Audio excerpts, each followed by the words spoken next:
Retro Racing Reports from the Saugus Speedway. Saugus hosted an event they called the 330. And the 330 was an annual event. It ran up until the track closed. It actually changed names along the way.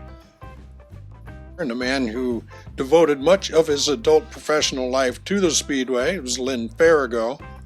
He created a lot of the programs, and he wrote a synopsis of all of the events. And I have that here. We'll present it for you now. We'll take some of the programs that were in this stack that accompanied this article, which never get published, and we'll go from there. So here we are. I'll read it as written. The Saugus 330. Saugus Speedway introduced many firsts to short track auto racing.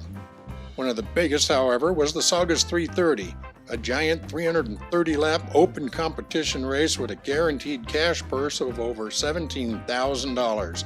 The year was 1975. It was an immediate success, and with larger purses became the grand finale of each Saugus Speedway race season. The inaugural in 1975 and the 1976 event were the only three-day affairs in the series, and the initial 75 event was the only one that featured a 330-lap race.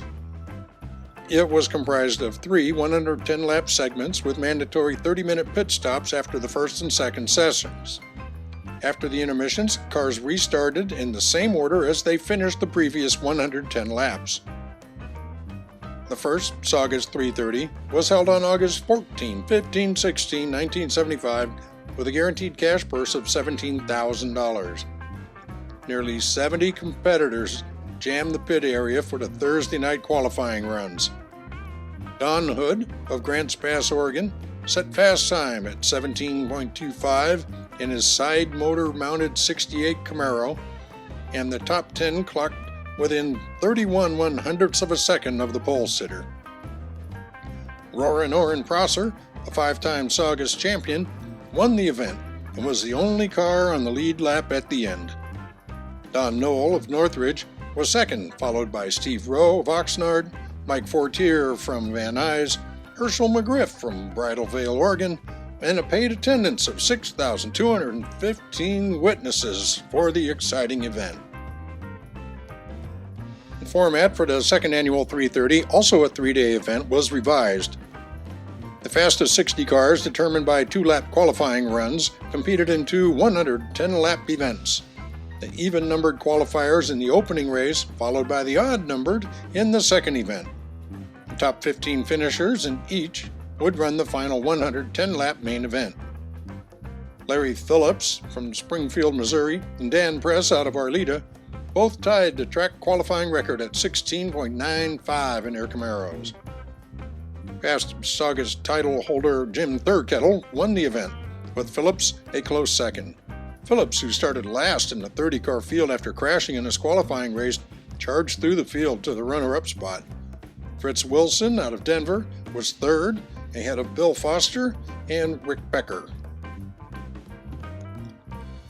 Format for the third annual Saugus 330 was again revised to a one-day-only event with a 110-lap consolation race for those not gaining a spot in the 220-lap feature event.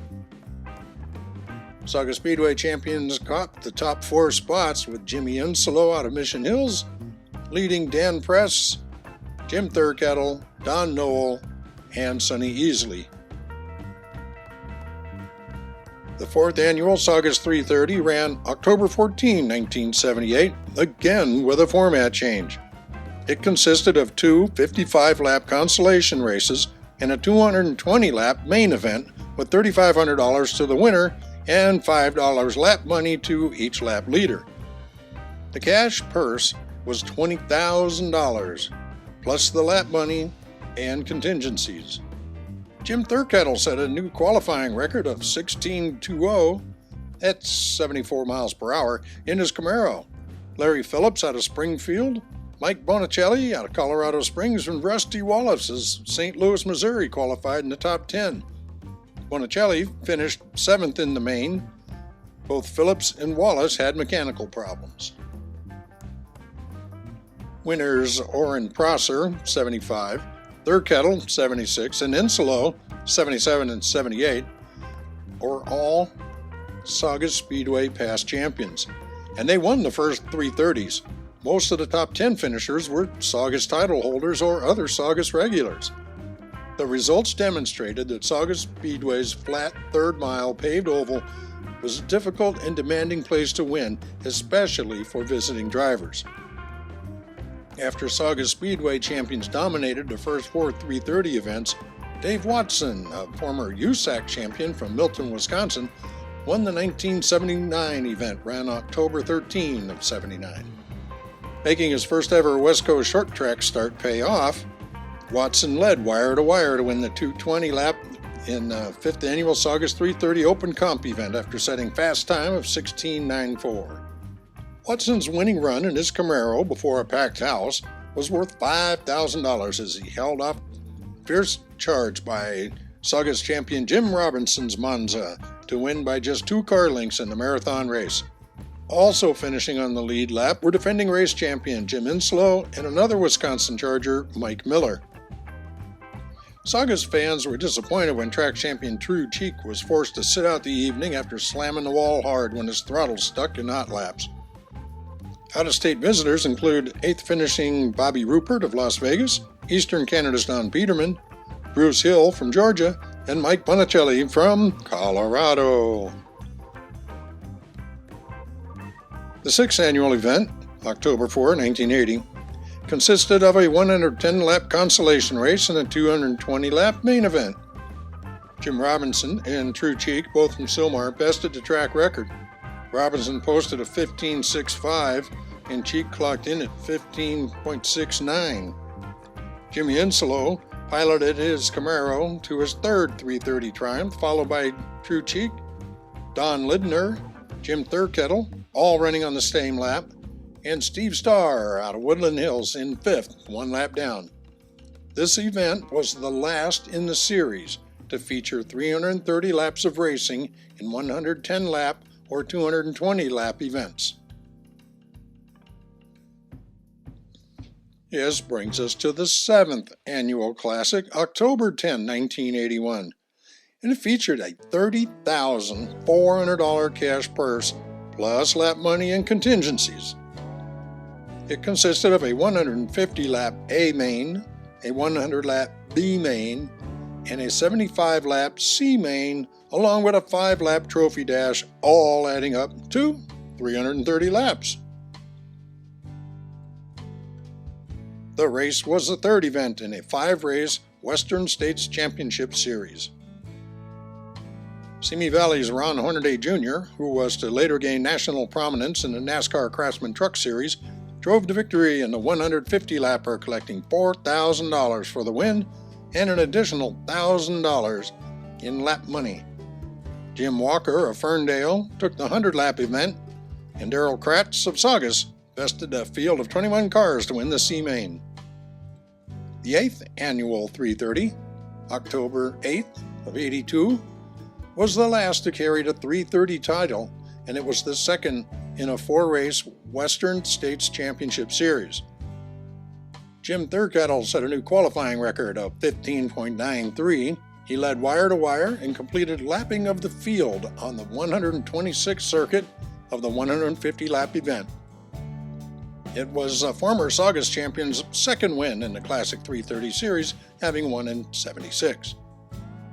Thurkettle earned $4,000 for winning and an additional $1,500 in lap money from the $34,150 cash purse.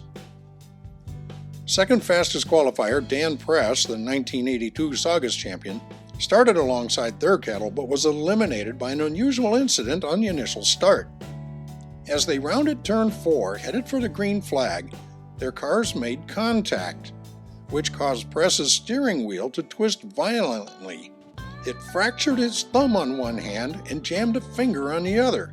He was unable to continue. Following Thurkettle to the checkers was Roman Kalzinski, Jim Walker, Steve Starr, and Mike Chase, all 1 lap down.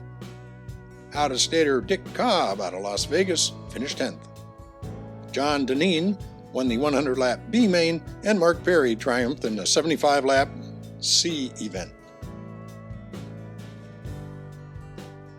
For 1983, the event was renamed the Marshall Wilkings Fall Spectacular, a fitting gesture and an appropriate tribute to the individual who contributed so much to the success of Saugus Speedway and was the creator of the 330 series.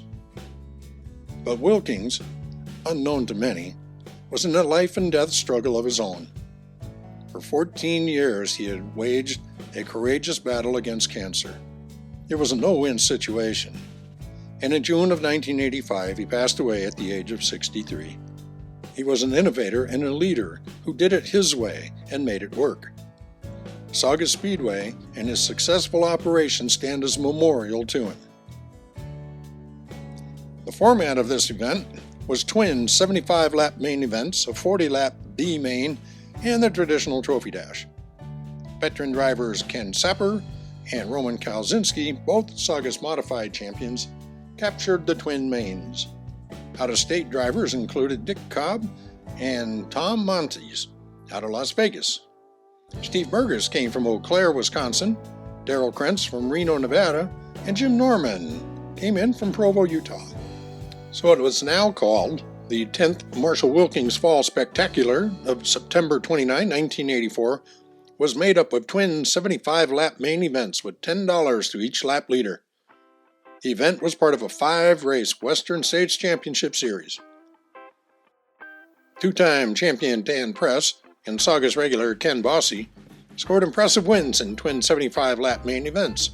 It was Bossy's first ever open comp win, and he backed it up with a runner-up finish in the second 75-lapper. Following Bossy to the checkered in the opening feature was Ken Sapper, Blair Aiken, Press, and Dick Cobb. In the nightcap event, Press and Bossy were first and second ahead of Randy Becker, Cobb, and former Saugus title holder Roman Kalzinski. 1975 Marshall Wilkings Memorial Race was won by Bakersfield Mike Chase, who piloted Don Johnson's number 15 yellow Camaro to victory in the memorial event. The race was part of the 11th annual Fall Spectacular and a tribute to the memory of longtime Saugus promoter who succumbed to cancer in June. He was the man behind the idea of a large purse race at the end of each racing season. That dream was realized in 1975 with the first running of the Saugus 330. In that inaugural event of 75, another number 15 Chevrolet, prepared by the same Don Johnson, also came home first and was driven by 5-time Saugus Speedway champion Roarin' Orrin Prosser. Chase led the final 35 laps, followed by John Covan, who had set fast time. Ron Esau was third, ahead of Chuck Pittinger and Chris Robinson. Jimmy Insolo won the 100-lap modified open comp event of the 12th annual Fall Spectacular, and Michael Ayers, newly crowned NASCAR champion, triumphed in the companion sportsman event. 13th annual Spectacular, held September 26, 1987, consisted of a 100-lap NASCAR modified open comp won by Kenny Sapper and a 50-lap street stock oval contest with Dave Blankenship the victor and a figure 8 competition with Ed Horst coming in first. The 14th season was September 1988, saw Danny Hornaday drive to victory in the 100-lap NASCAR modified event. Tobin Witt of San Diego captured a 100-lap NASCAR Sportsman Clash for Cash in the 15th Annual Classic, the Winston Fall Spectacular, on September 30th of 1989. Will Harper topped off his second straight NASCAR Sportsman title by winning the 1990 event and also repeated the following year in 91. Lance Hooper triumphed in the 92 season closer. Ken Sapper won in 93. Sal Rose won the last event in 1994. There was no 1995 event as the track closed mid-season in July of 1995. So this story was provided by Lyn Pherigo, who, as we mentioned earlier, spent a large part of his life and passion working at Saugus Speedway. He retired in 1990, thus his story does not include much from 91, 2, 3, and 4. But by then, the Fall Spectacular had lost much of its luster and had become just a way to end the season in a big glorious manner.